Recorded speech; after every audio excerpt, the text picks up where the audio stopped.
Sí, y además También yo lo tiene revisé esto. a la segunda parte de nuestra sesión y le pido a don Roger que se sirva darnos la lectura estatutaria. Por favor, Roger. Muchas gracias. ¿Me escuchan bien? Espero. Sí. Yo les voy a leer un par de fragmentos de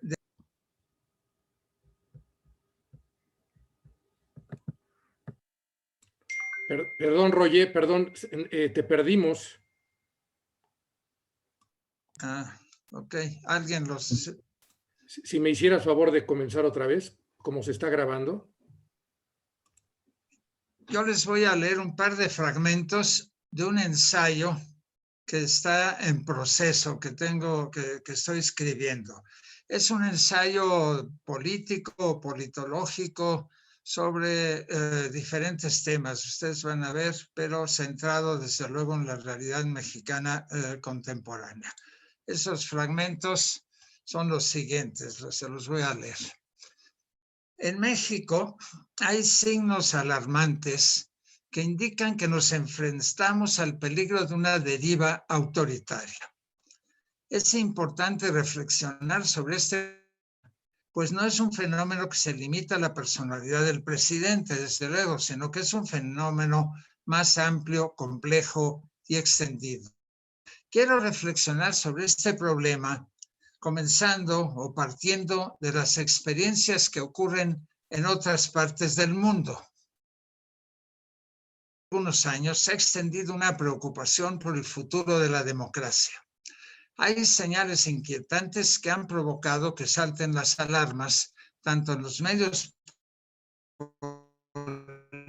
políticos como entre los intelectuales periodistas.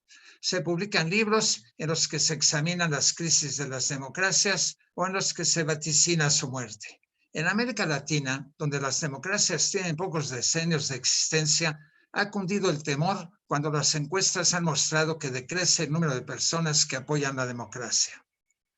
La brillante escritora turca S. Temelkuran cuenta una anécdota significativa en su libro titulado ¿Cómo perder un país?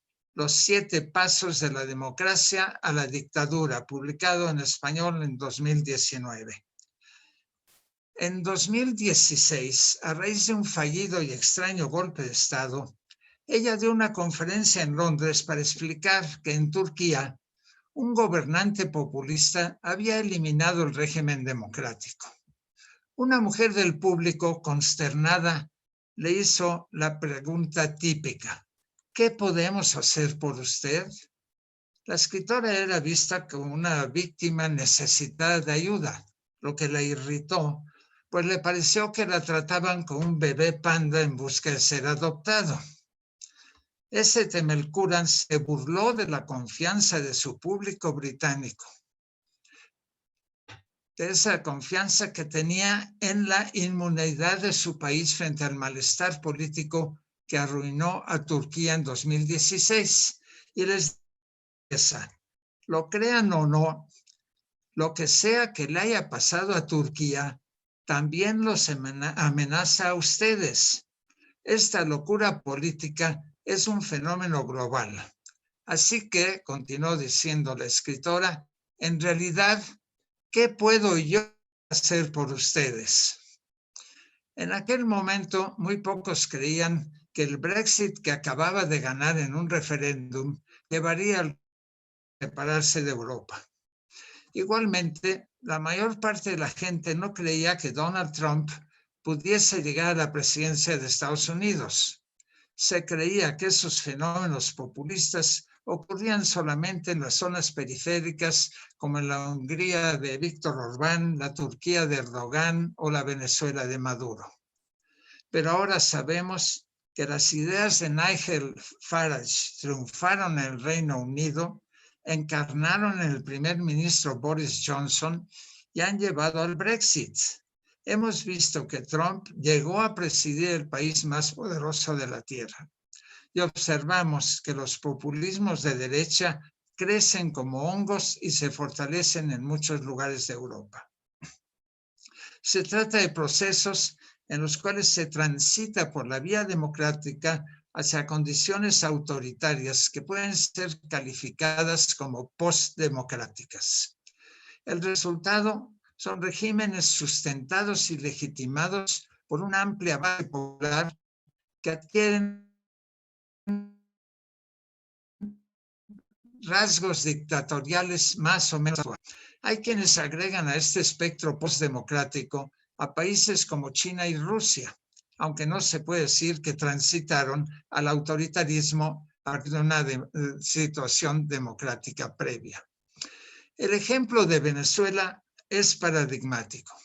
En este pequeño país latinoamericano había un régimen democrático que se había consolidado a partir del Pacto de Punto Fijo en 1958, después de la caída de la dictadura de Pérez Jiménez. Era uno de los pocos regímenes democráticos en América Latina en aquella época. Durante las últimas décadas del siglo XX, Venezuela comenzó a sumirse en el desorden y los dos grandes partidos, Acción Democrática y COPEI, comenzaron a desmoronarse. Los dos presidentes emanados de este par de partidos, al asumir por segunda vez la presidencia, Carlos Andrés Pérez y Rafael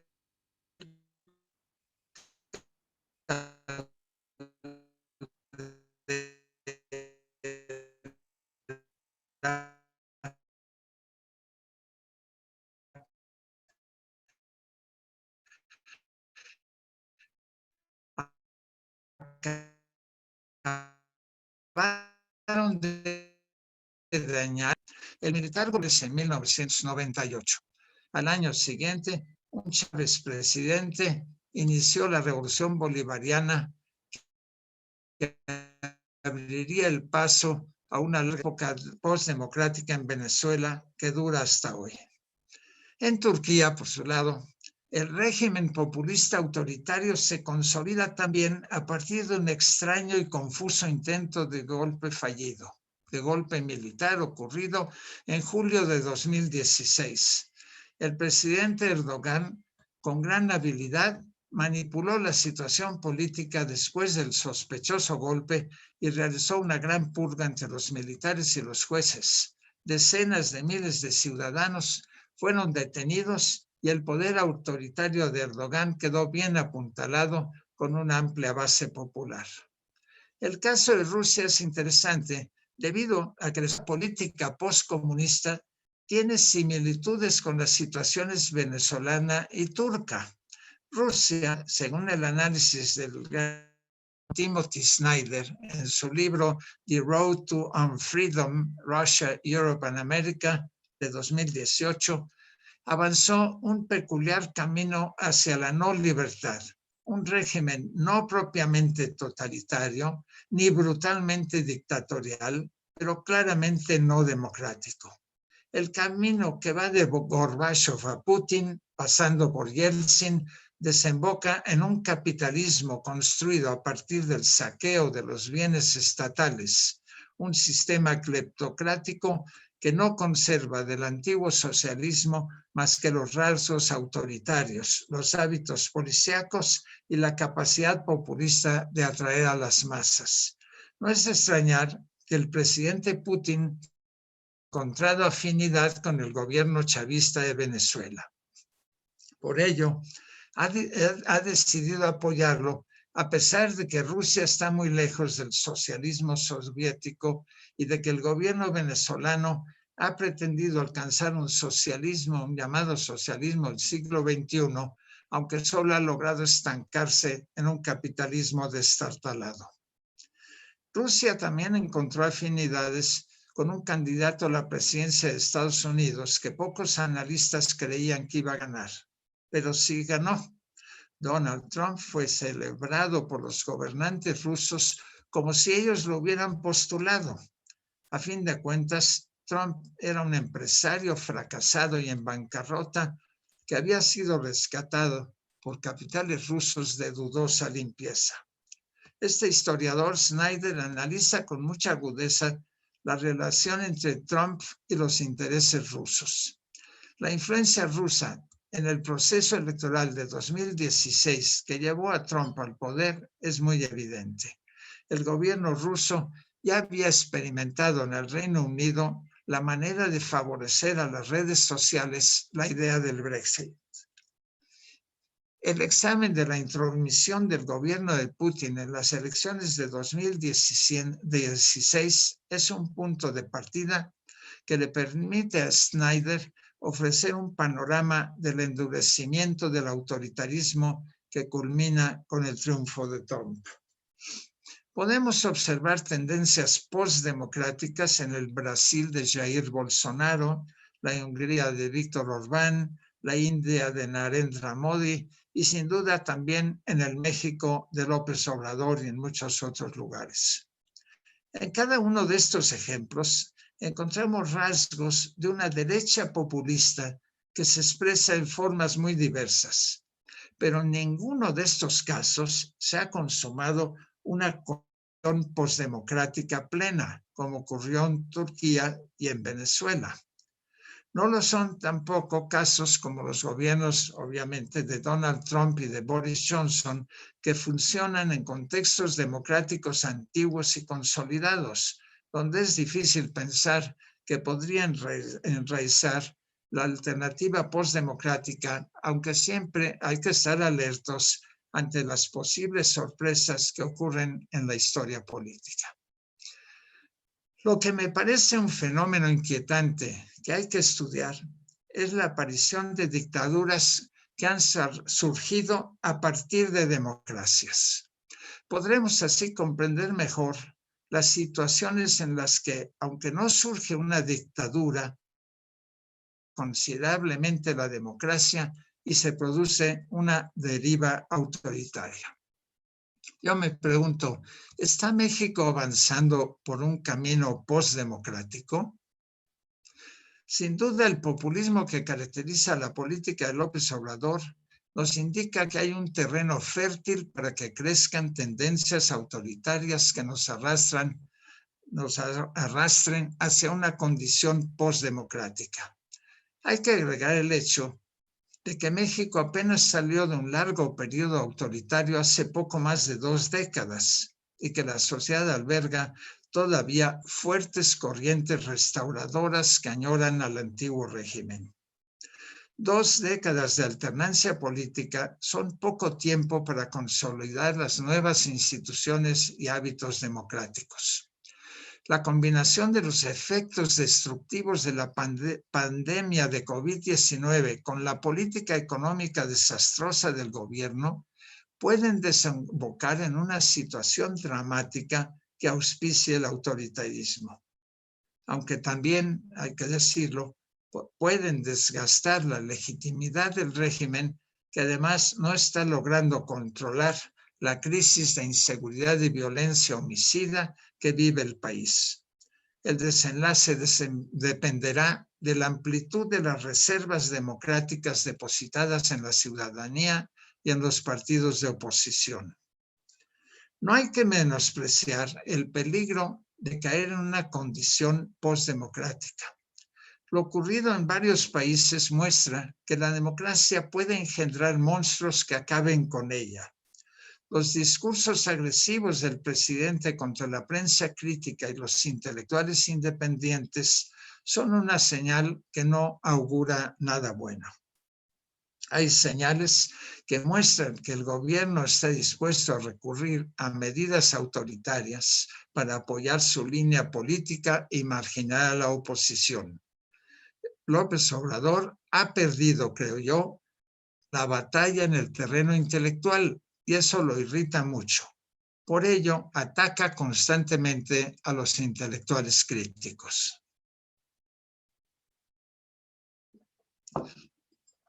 Quiero ahora examinar el problema desde otro ángulo. Quiero reflexionar sobre las aparentes tendencias anticapitalistas del régimen de López Obrador. El presidente está poseído por la equivocada idea de que la corrupción inherente, según él, a la política neoliberal es la causante de la desigualdad. Yo diría que en realidad hay que invertir la idea. La desigualdad es la causa principal de la corrupción.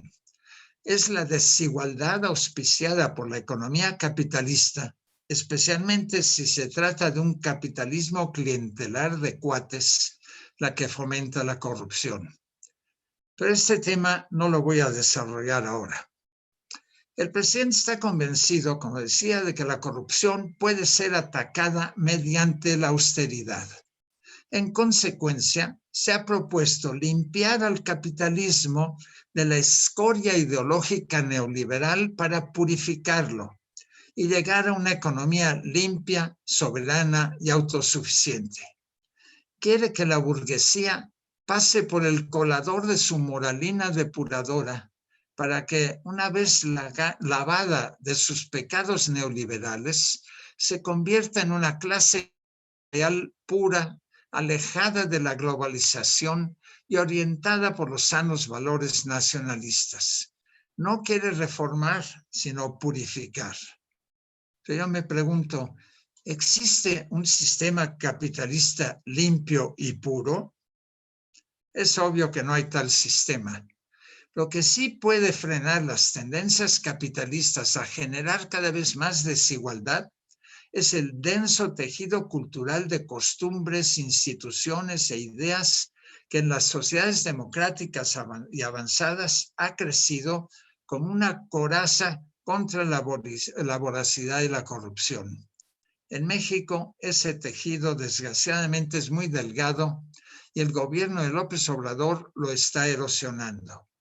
Para engrosarlo y fortalecerlo, sería necesario, creo yo, un proyecto de corte socialdemócrata, que yo creo que está completamente ausente en los planes del presidente. El flujo de ayudas a la población, que es necesario y benigno, pero desde luego yo diría que es mucho más sano, sería mucho más sano que se canalizase a través de órganos o instituciones y no como dádivas que caen del cielo presidencial. En el mundo de hoy hay diversos capitalismos y prácticamente ningún socialismo. En México, durante los últimos decenios, se transitaba de un capitalismo autocrático atrasado hacia un capitalismo neoliberal. Los cambios fueron acompañados de un crecimiento de la clase media y del inicio de una transición democrática. Sin embargo, estos cambios no fueron muy celebrados y no se expandió un orgullo cívico por haber logrado dejar atrás pacíficamente la dictadura nacionalista revolucionaria. ¿Acaso por ello se vivió un retorno al poder del viejo partido autoritario, que reapareció disfrazado de una falsa modernidad que impulsaba nuevas formas de capitalismo acompañadas de viejas expresiones de la corrupción? Hubo un típico choque entre la deslumbrante modernización y la ampliación de la enorme grieta de la desigualdad que abría un abismo entre, por un lado, la masa de pobres y las clases medias en precario equilibrio, y por otro lado, unas élites oligárquicas espectacularmente enriquecidas. Este fue el caldo de cultivo en el que volvió a crecer el viejo populismo mexicano. Encontró un nuevo impulso en la transición y adquirió algunos tintes anticapitalistas reaccionarios. El gobierno que surgió en 2018 canalizó un cierto impulso anticapitalista y una vaga alergia a la oligarquía, pero no llegó a conformar un proyecto coherente para enfrentar los conflictos y las tensiones. El gobierno populista nunca llegó a entender las peculiaridades del capitalismo en México ni el muy complicado mosaico de diferentes capitalismos que hay hoy en el mundo. Avanzó con una nebulosa y primitiva actitud anticapitalista sin tener una idea de lo que es la economía capitalista hoy en día, y se enredó en la complejidad de las estructuras económicas, dando palos de ciego con las rudimentarias propuestas sobre la construcción y renovación de refinerías de petróleo, la transformación de un aeropuerto militar, la construcción de un tren turístico y de un corredor transísmico. Todo ello sumado a la negativa de aumentar los impuestos a los ricos, de aplicar medidas anticíclicas frente a la crisis y de extender una austeridad verdaderamente temeraria. Con decisiones tomadas a partir de dudosas consultas populares, se generó la imagen de un gobierno hostil a la inversión privada nacional y extranjera. La clausura de proyectos en marcha, el aeropuerto de Texcoco y la cervecería Constellation Brands en Mexicali, fue percibida como una señal de hostilidad del gobierno a la inversión.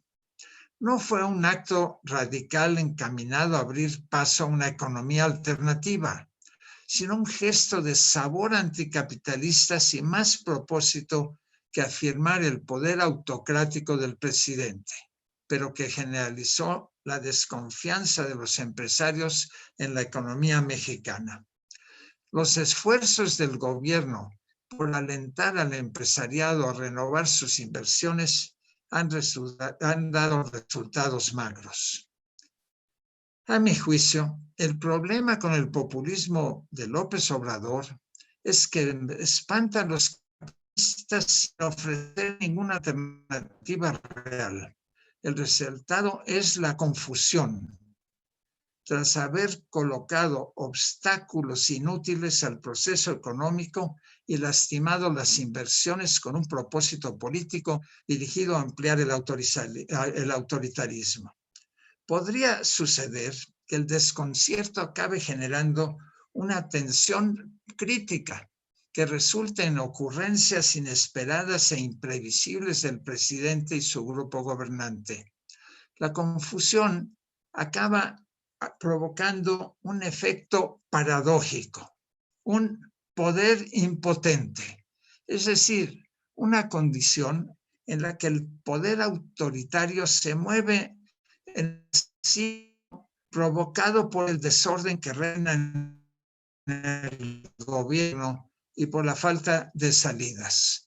Un poder impotente puede generar tensiones peligrosas que abran vías de escapatoria insólitas y sorprendentes. Podría impulsar las tendencias postdemocráticas que ya están presentes. Eso es todo. Muchas gracias.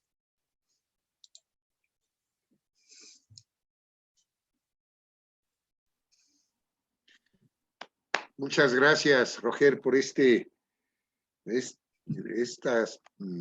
ensayo tan claro, tan crítico, tan profundo.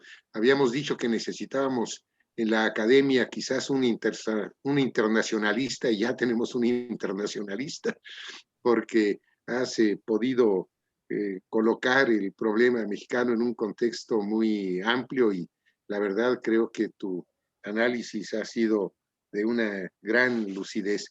Está abierto a la consideración de los señores académicos el trabajo que nos ha presentado Roger Bartra, por si hay algunos comentarios, además de los aplausos mudos que ha suscitado. Doña Margo. Doña Margo, por favor.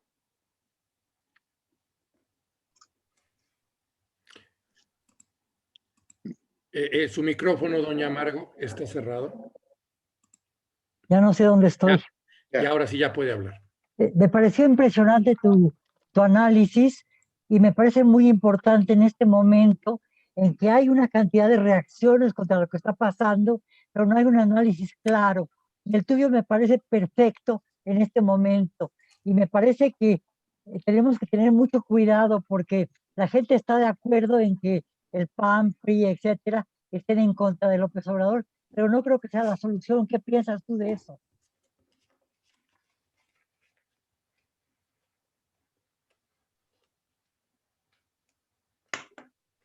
¿No me oíste? Sí, la última parte solamente no te escuché. Es decir, esta alianza entre el PRI, PAN, PRD, etcétera, que parece para algunos la solución, ¿qué te parece a ti? Me parece bastante grave ¿Qué te parece a ti? Bueno, yo me temo que efectivamente es una situación sorprendente, pero es una respuesta de los partidos, de los viejos partidos que se resisten a desaparecer. Pero hay que recordar que estos tres partidos que se han coaligado para presentar candidaturas comunes en diputaciones son los partidos, es el trío de partidos, el trípode en que descansaba la transición democrática. Esa transición democrática ha pasado por muchas dificultades, pero es necesario salvarla.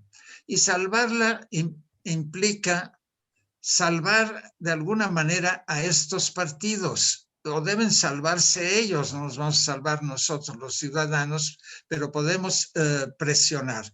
Han respondido a una situación de emergencia, han reconocido que hay tendencias postdemocráticas y están tratando de recuperar algo del pasado, pero no es el pasado autoritario, corrupto, etcétera.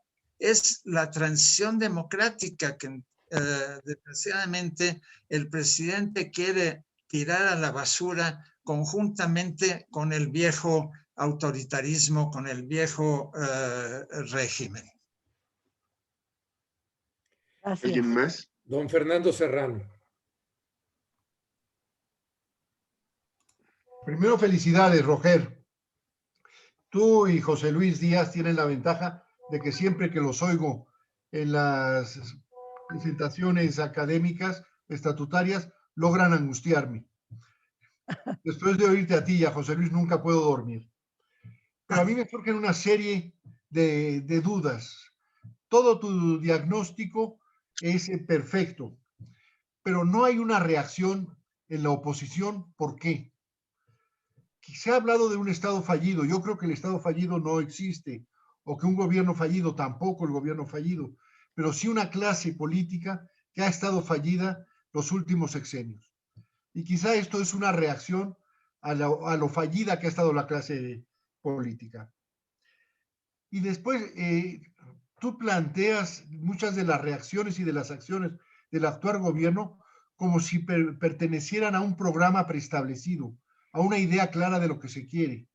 Y yo creo que al contrario, que han sido desde el inicio, ahora y cada vez más, ocurrencias momentáneas de acuerdo a lo que va sucediendo en el momento. No hay un programa establecido, coherente, claro, de qué se quiere hacer y cómo. No sé si esto nos da tema para, desde luego, cuando podamos, con una gran jarra de café, hablar tardes enteras.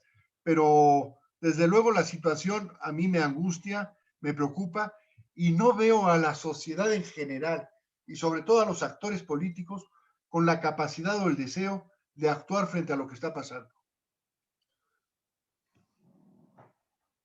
Agradezco tu comentario, Fernando, tienes mucha razón. No hay propiamente, no ha habido en la llamada 4T un programa coherente, bien establecido, pero sí hay los famosos 100 compromisos que ha ido más o menos cumpliendo el presidente. Es un batiburrillo bastante caótico, no es un programa, y se mezcla con ocurrencias y cosas más o menos nuevas. La situación es muy difícil y un freno a las tendencias postdemocráticas, me temo que solo puede venir en estos momentos, este próximo año, de esos partidos que nos disgustan tanto. Yo participo de ese disgusto, pero al mismo tiempo me doy cuenta que solamente ellos pueden hacer algo. No sé si, soy pesimista, no sé si lo van a lograr, pero no creo que la ciudadanía por sí misma pueda hacer gran cosa más que votar por alternativas diferentes. ¿Alguien más quiere tomar la palabra? Por favor, Liliana. Doña Liliana. Querido Roger, como el gran ensayista que eres, has dicho unas cosas luminosas. Tomé nota de una: las dictaduras surgidas a partir de las democracias.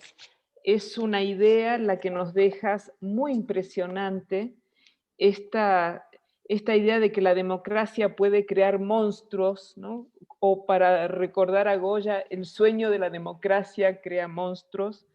Es una idea muy luminosa y muy impresionante.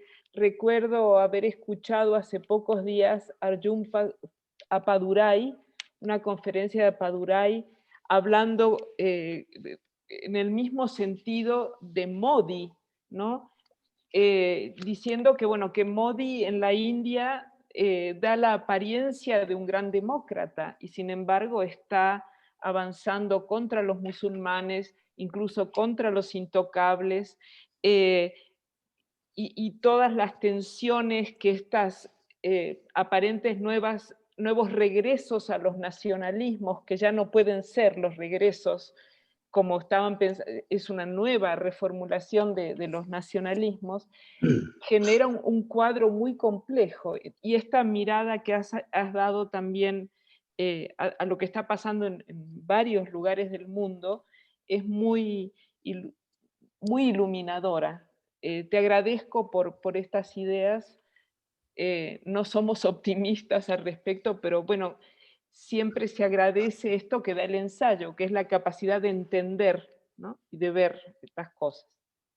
Gracias, Liliana, por tus palabras. Solamente quiero recordar que la India es todavía, aunque está la democracia más grande del mundo, en sentido, digamos, demográfico, y que una caída en una condición plenamente postdemocrática en la India sería una tragedia increíblemente dolorosa a escala global. Sí. Don Jorge, por favor. Sí, ¿se me escucha? Sí.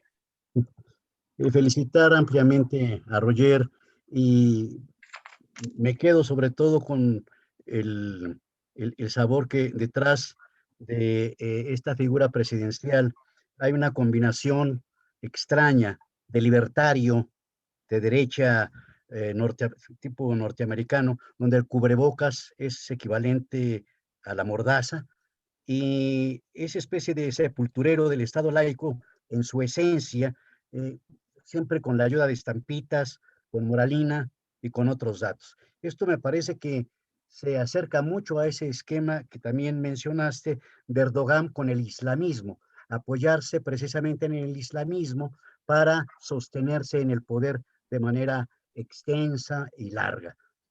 Nuevamente felicidades, Roger, y seguramente va a salir un extraordinario libro de esto. Bueno, espero que sí, estoy trabajando duro en ello. Gracias. Muy bien. Un extraordinario libro, además muy necesario y muy importante, Roger. No sé si haya Adolfo, otra intervención, por favor, don Felipe. Bueno, yo iba. Y don Adolfo después.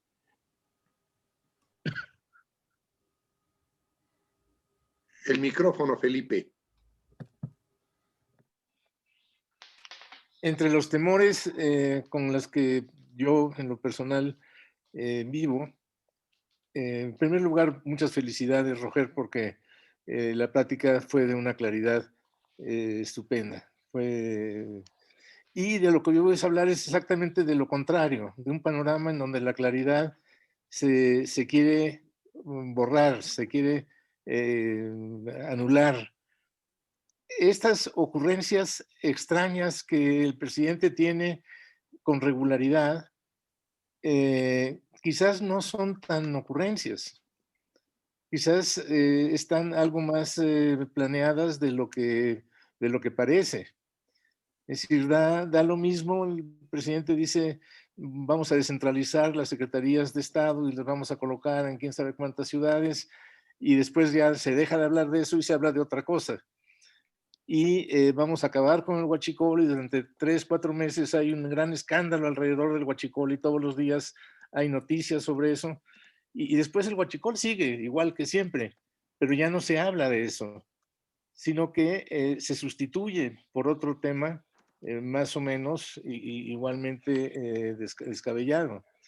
Y entonces yo llego a temer de que no sea una cuestión tan casual, sino que sea algo más cuidadosamente previsto y planeado. Gracias por lo que dices, Felipe. Tienes mucha razón. Yo creo que la mayor parte de las llamadas ocurrencias ya están, uno las puede encontrar en los libros de López Obrador, en la lista de las 100 de los 100 compromisos. Hay una sola importante que no estaba prevista, que no está en ninguno de sus libros y que sí es realmente sorprendente y dramática, que es la intensa militarización del país. Eso no estaba escrito en ninguno de sus textos, es una, no sé si llamarle ocurrencia, porque las consecuencias son tan descomunales que van mucho más allá de una ocurrencia. No sé de dónde salió, supongo. Bueno, y eso, perdón, eso ha ido creciendo. Ahí no ha habido distracción, ni ha sido sustituida por alguna otra fantasía. Eso ha ido creciendo. Así es. Ese es un filo muy peligroso de este proceso postdemocrático. Han pedido la palabra don Adolfo Castañón y don Jesús Silva Herzog. Don Adolfo. Sí, bueno, ya me quitó un poco la palabra con su respuesta a Felipe Roger en términos del tema de la creciente militarización. Así que comparto eso. Me parece muy inquietante lo que ha expuesto Roger. Es un ensayo de política, pero creo que también es un ensayo de meteorología mundial. Es decir, esto que está pasando en México también está pasando en todo el mundo y invocaría yo la voz del poeta San John Peirce en el libro Vientos, donde siento que el viento de la historia está barriendo parejo. Y en ese parejo, y la pregunta es, ¿hay alguna perspectiva de cambio en relación con este discurso, con la entrada del nuevo gabinete de Estados Unidos en el tablero? ¿Va a cambiar la cosa o vamos a seguir en esta navegación surfeando las crestas y las bajadas, en esta soplada de los vientos de la historia, en este soplo de los vientos de la historia? Felicidades, Roger. Gracias, Adolfo, por lo que dices. Bueno, ha habido un dato positivo y esperanzador, que es la derrota de Trump. Y eso sin duda puede afectar, va a repercutir en los populismos alrededor del mundo y podría eventualmente ayudar a frenar el proceso autoritario en México. Claro. Bueno, pues sí, una derrota, pero de todas maneras tuvo 70 millones de votantes a favor, que es escalofriante. Don Jesús, por favor. Muchas gracias. Bueno, muchas gracias, Roger. Qué interesante lo que leíste y qué ganas de leerlo con calma en blanco y negro y detenerme en todas las sutilezas del ensayo. Yo lo que quisiera comentar es que me parece que deberíamos darnos cuenta de que el populismo no es una ola pasajera.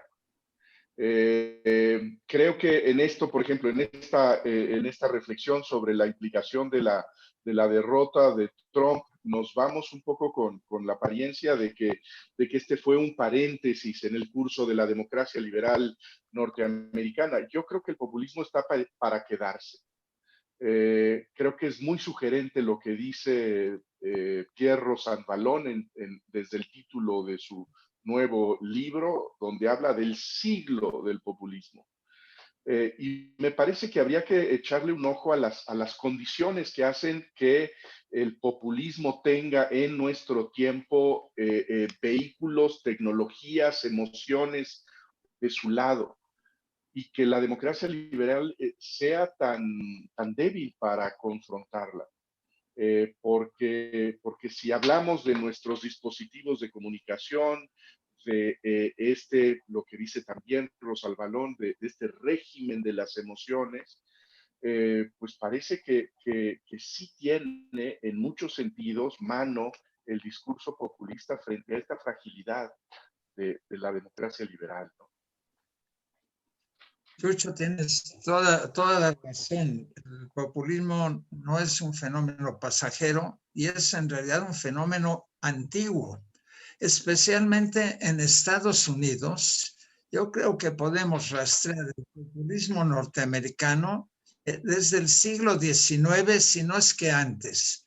En Estados Unidos hay una antigua, profunda y extendida tradición populista que se ha manifestado en diferentes ocasiones y que en general no ha logrado lo que sí logró Trump, que es llegar a la presidencia. Pero estudiar esa cultura populista, porque el populismo es más no es una ideología, es una cultura política. En Estados Unidos tiene raíces muy antiguas que coexisten, bueno, que son incluso anteriores al famoso populismo ruso, los Narodniki, del siglo XIX. Y eso se puede hacer también en otros países. ¿Hay alguien más que quiera comentar el ensayo o los fragmentos de ensayo de Roger? Pues si no es así, reiteramos nuestras felicitaciones, Roger. Margo. Nada más quería decir una cosa. Me parece muy importante tomar en cuenta en este problema del populismo el evangelismo.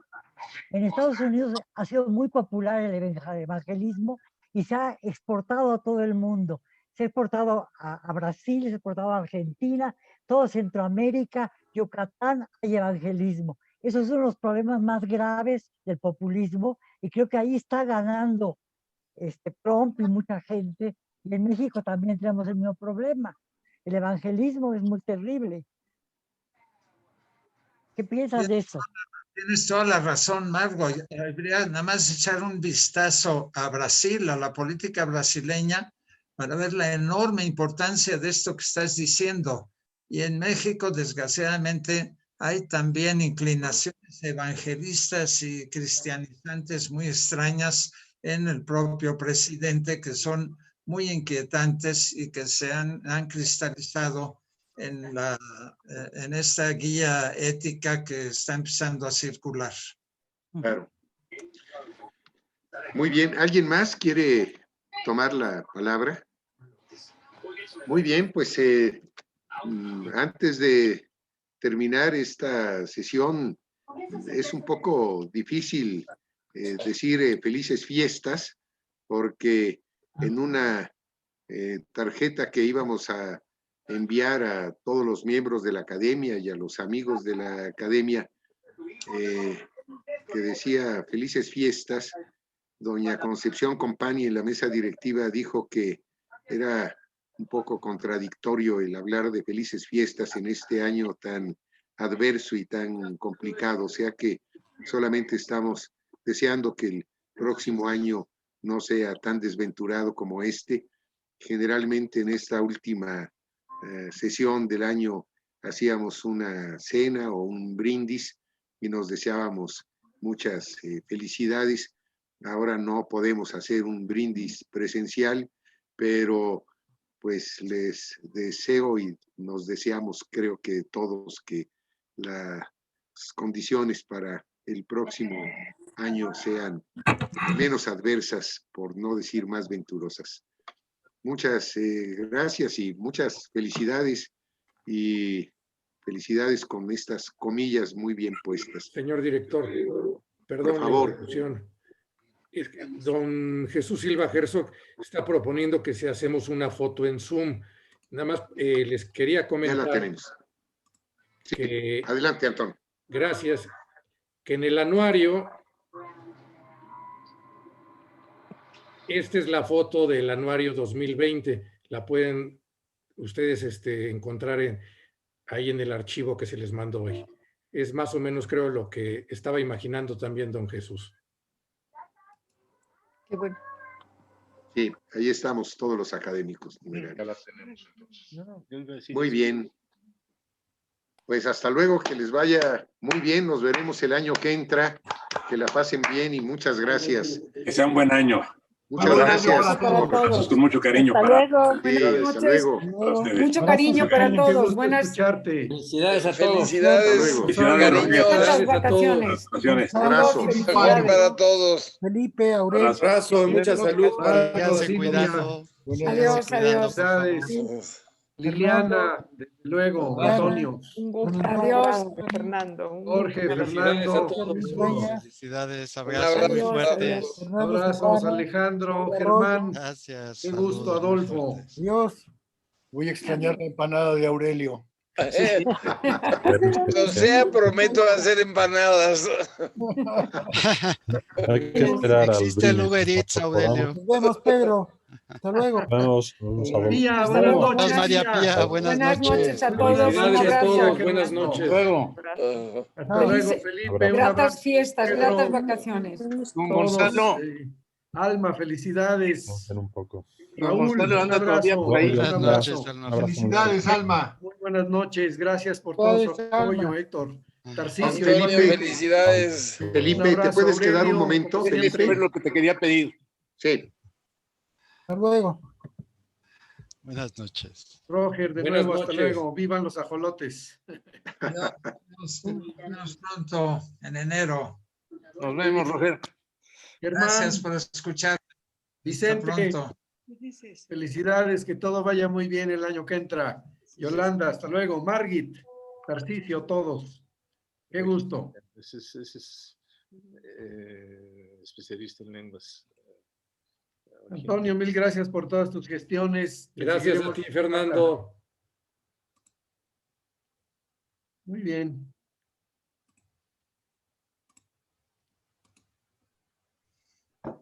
Muy bien.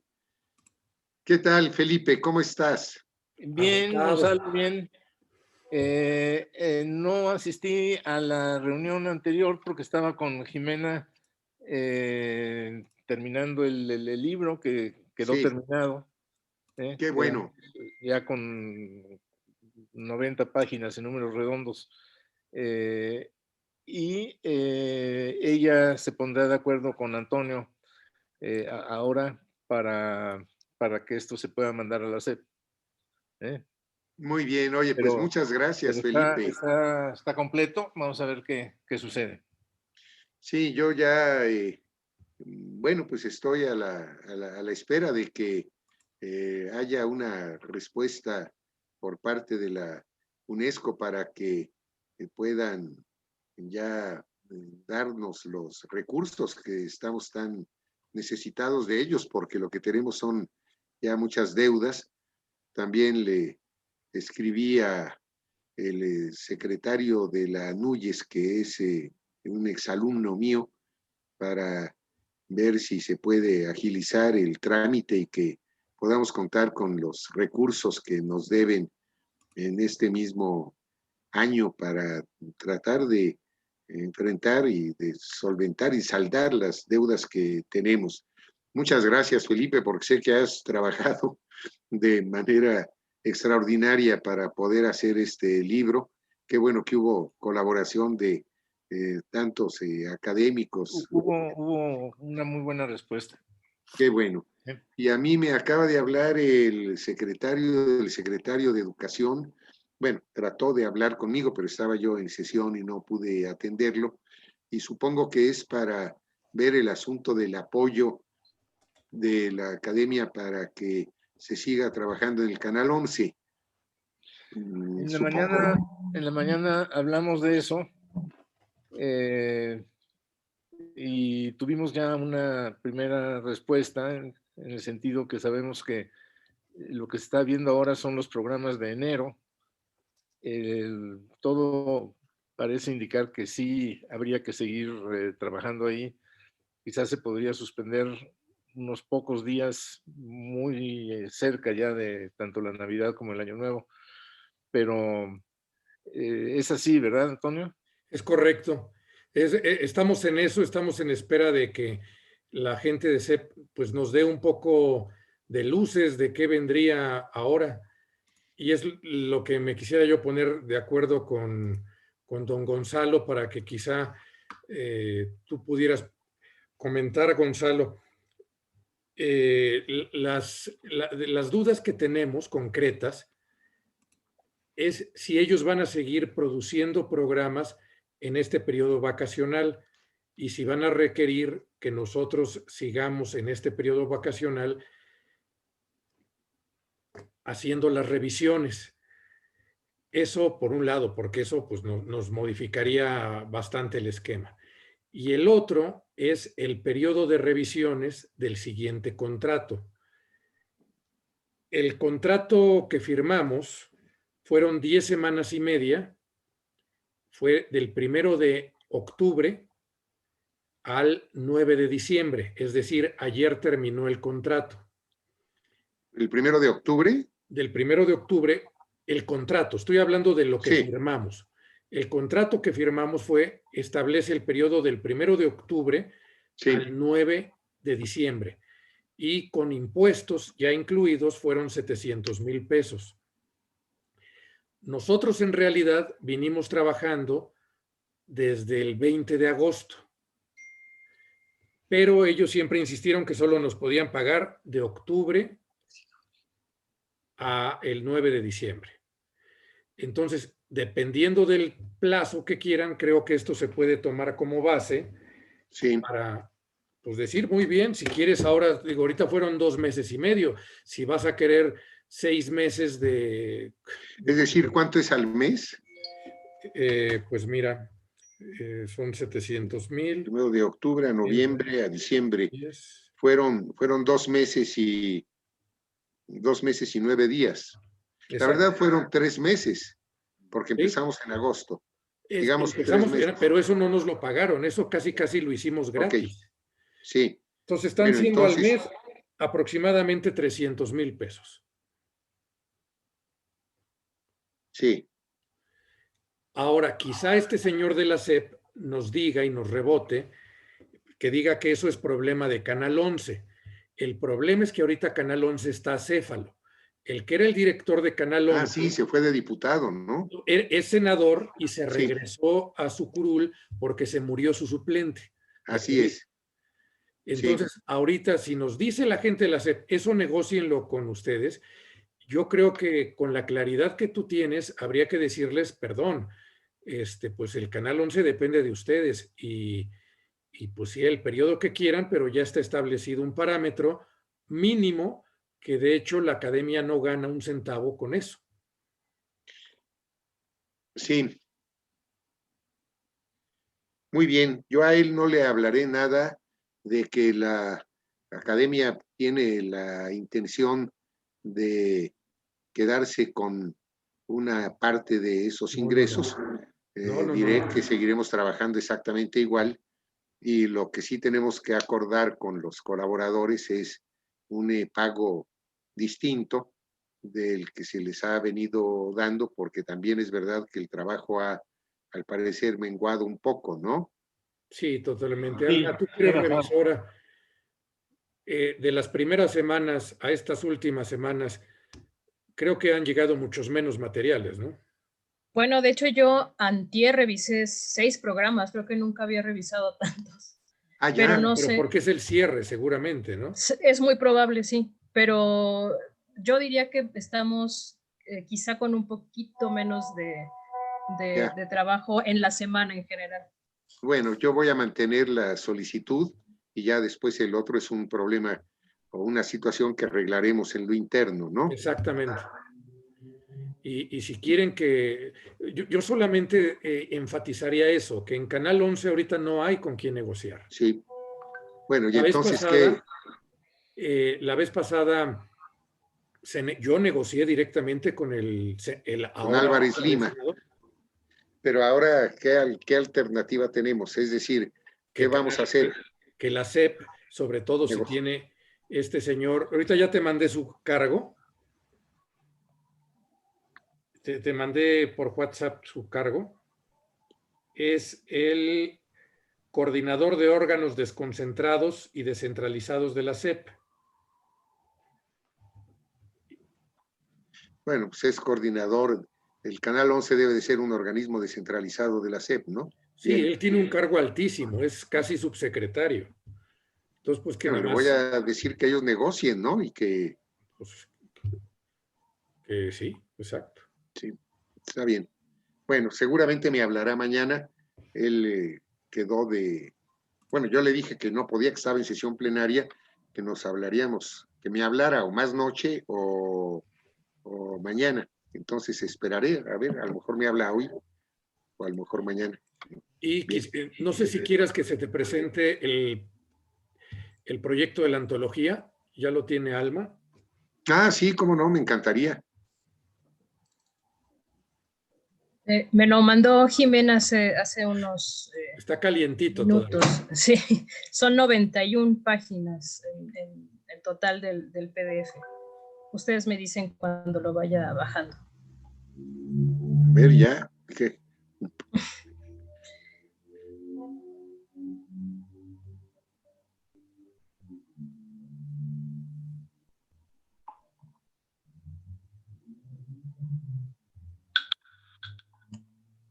Ahí empieza. Sí. María Teresa Meléndez Taigoyen, WhatsApp de audio. Hola, María. Esto es lo tuyo, ¿no, Felipe? Lo que vimos. Bueno, de aquí en adelante de todos. Hay unos párrafos en rojo. Esos son todos míos. ¿Tenemos un índice? Sí, está, ¿No sería, está al final. No para esos párrafos en rojo, eso no entra en el índice, porque está ligado al autor del que se está hablando en ese momento. Claro. A ver, vamos a ver. Sí.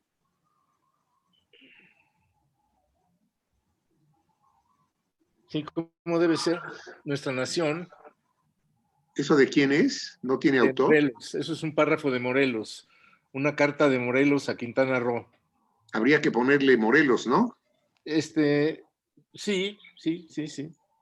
Sí, porque si no empezaríamos con Santa Teresa de Jesús y hablando de los evangelistas. No, y realmente lo de Santa Teresa yo ni lo pondría en el índice.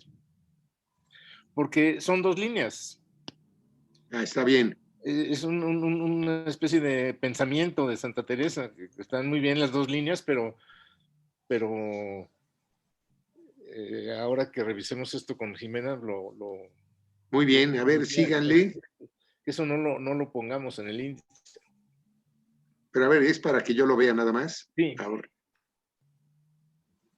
¿Ya ahí termina? No, por eso. No, a ver, vamos poco a poco. A ver, poco a poco más, sí.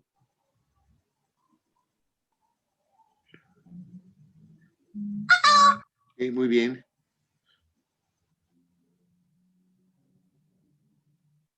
Sí, muy bien. Ahí se acaba. ¿No sería bueno poner la carta a un zapatero de Juan José Arriola? Es muy largo. Es muy largo. Es muy largo. Podemos escoger unos cuantos y bueno, estábamos evitando autores muy contemporáneos por la cuestión de derechos. Pero de Arriola podemos tomar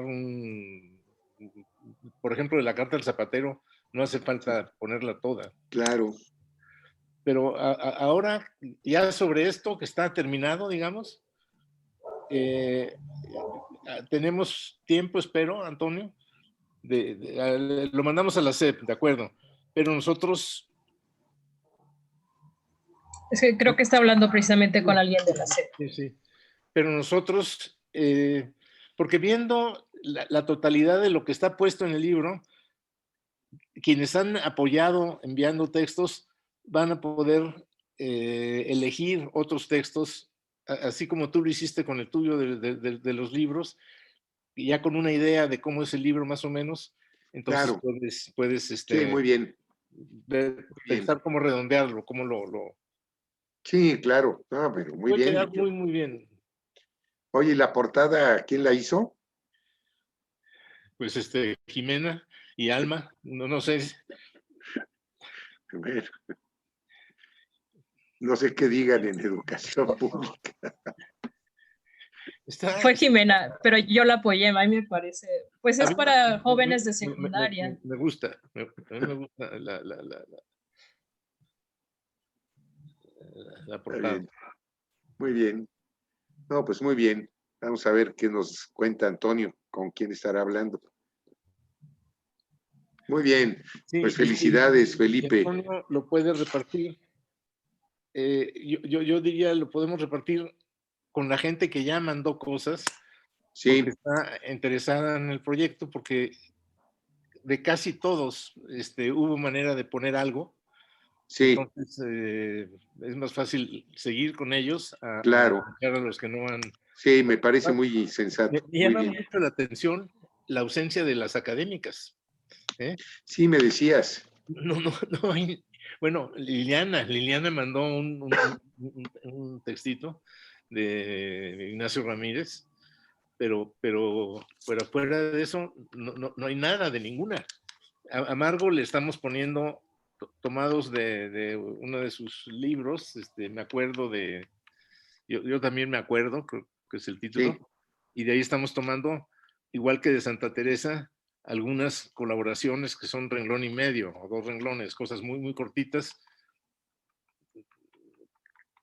para no dejar demasiados blancos en ningún lado. Y también incluir algunas mujeres, ¿no? Porque... Sí, no, bueno, Margo, Santa Teresa, Sor Juana, es un elenco un poco heterogéneo. Sí. Y escaso.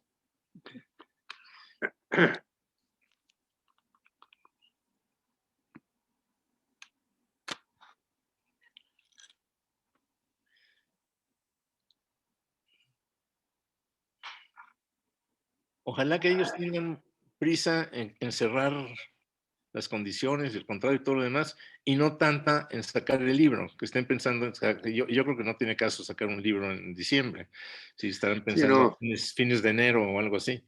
Sí, bueno, pero necesitábamos entregarlo para asuntos financieros, ¿no? No, además, sí, era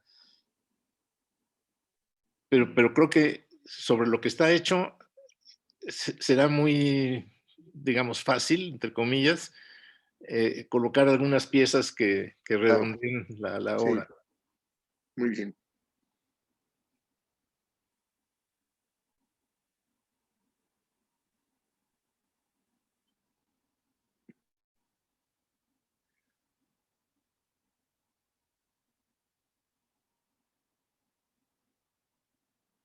Ay, no se queden callados, platiquen. Ya había, Sonia, salúdala. Sí. Está de directora de orquesta y dice que ¿por qué nos quedamos callados? Que platiquemos.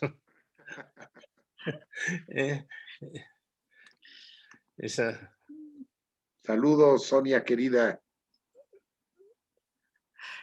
Me da mucho gusto verte, Gonzalo, y me encanta escucharte cómo diriges las reuniones, me encantan sus reuniones.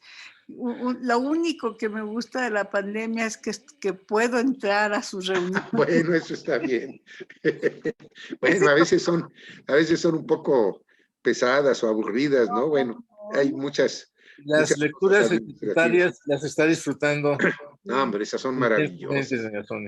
Sí, no me las pierdo. A veces, no, pues son maravillosas. La de ahora fue buenísima. Lástima que... Oye, ¿y dónde nos pueden mandar? Porque tenemos unos amigos muy picudos acá, pero fíjate que son chairos. ¿Y qué es eso? Dios mío, no lo puedes creer. Pues sí, eso nos pasa. No queremos convencerlos, pero... Pues no, lo que pasa es que esa decisión es la que él está procurando, ¿no? El señor presidente. Sí. Y eso es casi irreconciliable, entonces sí está generando una polarización. Tiene mucho de fanatismo religioso también. Sí. Si yo no voy a discutir con un musulmán, ¿por qué no me convierto Bueno, el Islam no tendrías que discutir porque como es un pueblo elegido, no son proselitistas. Los cristianos sí, y los evangélicos no digamos. Los judíos tampoco. No, no, y no te tratan de convencer. Es más, si tú quieres convertirte al judaísmo, no te dejan, ¿no? Sí, te ponen trabas para que Muchas. no... Claro. Parece que ya está terminando, Toño. Toño. Perdón, pero es que sí entró la llamada de la gente de la SEP de Canal 11. Efectivamente, este señor Juan Carlos te va a buscar para... ¿Él es el que te estaba hablando?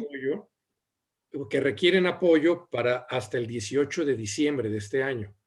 Yo ya le dije a esta Maritere, le dije, sí, nada más que tomen en cuenta que ya trabajamos 6 o 7 semanas gratuitas con recursos de la academia. Entonces, tómenlo en cuenta. El problema es lo que me dice, que sí está acéfalo ahorita el Canal 11, pero un poco se van a querer lavar las manos. Lo que preveía la gente de la SEP le va a mandar la bolita a los que están de encargados de despacho de Canal 11. Y que por ahí del 10-11 van a requerir, 10-11 de enero, van a requerir que nos activemos otra vez en las revisiones. Pero de aquí a ¿cuándo quieren que se siga trabajando? ¿Al 18 de diciembre? ¿Y esa posibilidad existe? Pues sí, porque además nosotros tenemos contratado al personal por mes y el mes lo empezamos a pagar el 17, entonces estaríamos... Bueno, entonces puedo aceptarlo primero y lo segundo condicionarlo. Bueno, que esa semana pues nos la asumen en el siguiente contrato. Sí. Sí. Pero para esto no tenemos objeción. No. Y que van a querer hacer una reunión de cierre académico. No sé si gustes estar tú, Gonzalo, pero a don Felipe ya me dijeron que sí quisieran que estuviera don Felipe y las gramáticas en una reunión de Zoom para ver cuestiones académicas, más bien de seguimiento académico. Está bien. Con Rodolfo. Sí, con Rodolfo, con la gente de Canal 11, con María Teresa, a quien también tú ya conoces. A ver, Rodolfo, porque Rodolfo ahora tiene a su madre hospitalizada. Rodolfo, el de la SEP. Ah, ya, perdón. Ramírez, Rodolfo Ramírez. Sí, ya sé quién, el chaparrito. El chaparrito. El chaparrito. Bueno, Rodolfo, muy bien. ¿Tiene enferma su madre, Rodolfo? Rodolfo Villagómez, sí. ¿Nuestro Rodolfo? Sí. Sí. Nuestro Rodolfo. Hospitalizada. Qué horror. ¿Con COVID? No sé con qué enfermedad, pero... No sé yo tampoco, no sé de qué. No, yo entendí que sí era COVID, pero no sabemos eso. No. Bueno, pues entonces mañana o esta noche que me hable el señor, le voy a decir que sí podemos participar hasta el 18 de diciembre y que lo otro lo tendremos que negociar porque no tenemos recursos, así de sencillo, no tenemos con qué solventar los gastos ni pagarles a las personas que van a trabajar, ¿no? No tenemos recursos, así de sencillo. Lo que es además cierto. Muy bien. Bueno, pues abrazos, felicidades. Muy bien. Igual, queridísimo Felipe. Hasta luego, Sonia, si andas por ahí. Nos vemos, Sonia. Ya ni te Silvia, por favor, saludos. ¿Cómo no? Hasta Está en luego. Madrid, pero ya llega el lunes. Ya llegará. Muy bien. Hasta luego, Alma. Antonio.